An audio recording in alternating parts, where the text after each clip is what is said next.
Nõukogude Liidus oli ainult üks partei. See oli kommunistlik partei. Ainuüksi mõte, et võiks olla veel teisigi parteisid, oli mõeldamatu, riigivastane ja keelatud. 1987. aasta lõpul oli aeg küps ideeks asutada esimene alternatiivne erakond toonases NSV Liidus.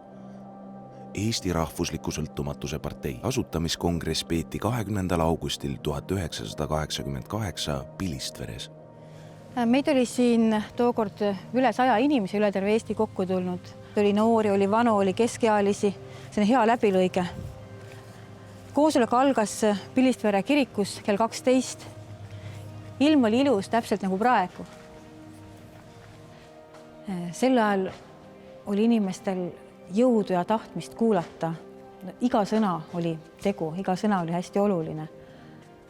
Sugugi mitte kõik inimesed ei mõtle ju kõiges täpselt ühtemoodi, aga mingis väga olulises asjas olid need inimesed väga sarnased ja ühesugused. Kõigil oli üks väga selge soov ja eesmärk, et Eesti saaks vabaks. ERSP asutamine muutis Eesti toonast poliitilist kaarti. See andis usku vabaduse võimalikkusesse. Varsti oli Eestis juba 30 erakonda. Lõpuks ometi oli meil, Eesti inimestel, võimalik osaleda oma riigi ülesehitamises.